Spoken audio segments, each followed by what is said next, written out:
ఉమ్మడి పశ్చిమ గోదావరి జిల్లాలో పరిస్థితి ఎట్లా ఉందో తెలుసుకునే ప్రయత్నం చేద్దాం. మా ప్రతినిధి సాగర్ జాయిన్ అవుతున్నారు ఏలూరు నుంచి.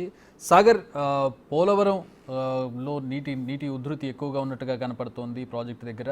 అక్కడ పరిస్థితి ఎట్లా ఉంది, అట్లాగే ముంపు గ్రామాల పరిస్థితి ఏంటి, ఎట్లా ఉంది? ఓవరాల్గా పశ్చిమ గోదావరి జిల్లాలో వరద ప్రభావం, వర్ష ప్రభావం ఎట్లా ఉంది?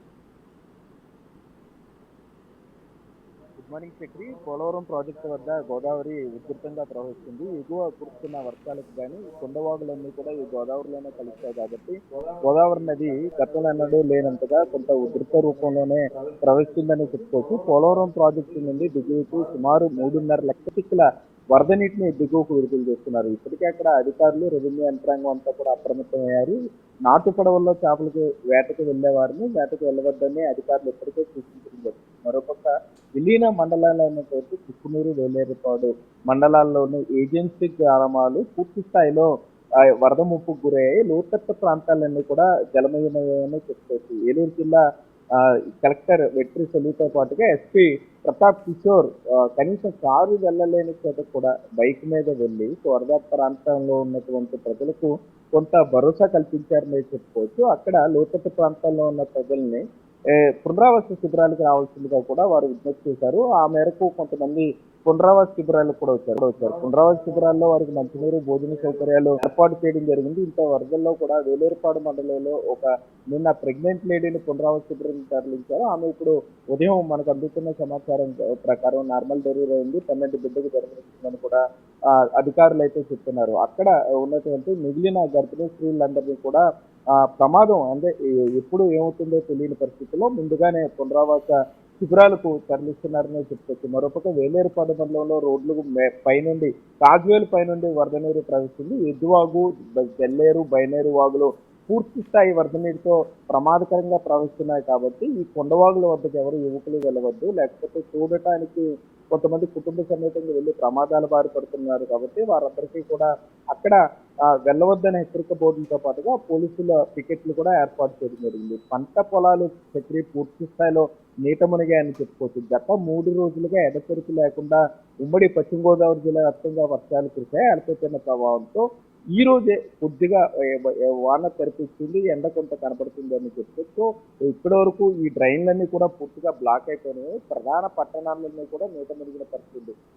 పట్టణంలో నిడదవోలు బస్ స్టాండ్ పూర్తి స్థాయిలో నీట మునిగిపోయింది. జంగారెడ్డిగూడెం బస్ స్టాండ్ కూడా అదే పరిస్థితి. అంటే డ్రైన్ల వ్యవస్థ సరిగా లేదని కూడా ప్రజలు కొంత విమర్శలు చేస్తున్నారు. ఏదేమైనా కూడా ముందు ఈ వరదకు సంబంధించినటువంటి సహాయ కార్యక్రమంలో అధికార యంత్రాంగం అంతా కూడా అప్రమత్తమై ఉంది కాబట్టి ఈ వరద తగ్గిన తర్వాత తప్పనిసరిగా ఈ డ్రైన్ వ్యవస్థ మీద పూర్తి స్థాయిలో ప్రక్షాళన చేయాలని కూడా ప్రజలు కోరుకుంటున్నారు. ఇటు జంగారెడ్డిగూడెం సంబంధించి అంటే ఏజెన్సీ గ్రామంలో ఫేమస్ టెంపుల్ అయినటువంటి గుట్టాయిగూడి మండలంలో ఉన్నటువంటి గుడి వద్దకు పూర్తి స్థాయిలో గుప్లమంగమ్మ గుడి వద్దకు పూర్తి స్థాయిలో వరద నీరు చేరుకుంటుంది. మెట్ల మీద నుండి వరద నీరు ప్రవహిస్తుంది కాబట్టి గుప్లమంగమ్మ గుడికి కూడా రాకపోకలను నిలిపివేశారు. కుక్కునూరు, వేలేరుపాడు మండలాల ప్రజలు అప్రమత్తంగా ఉండాలని ఇప్పటికీ అధికారులు చెప్పారు. జిల్లా కలెక్టరేట్ లో ఒక టోల్ ఫ్రీ నెంబర్ ఏర్పాటు చేశారు. ఎవరైనా వరద ముప్పు గురై అత్యవసరం అయితే తప్పనిసరిగా ఆ నెంబర్కి డైల్ చేయాలని చెప్పి అధికారులు అయితే విజ్ఞప్తి చేసే పరిస్థితులు ఉన్నాయి. గోదావరి నది పరివాహక తీర ప్రాంతం వెంబడి ఉన్న గ్రామాలను కూడా అధికారులు అప్రమత్తం చేశారు. మరోపక్క గోదావరి దాటి ఏదైతే గ్రామాలకు వెళ్లాలో లంక గ్రామాలు, అయోధ్య లంక కానీ ఈ మిగిలిన లంక గ్రామాలకు కూడా రాకపోకలు పూర్తిగా సంబంధించాయి.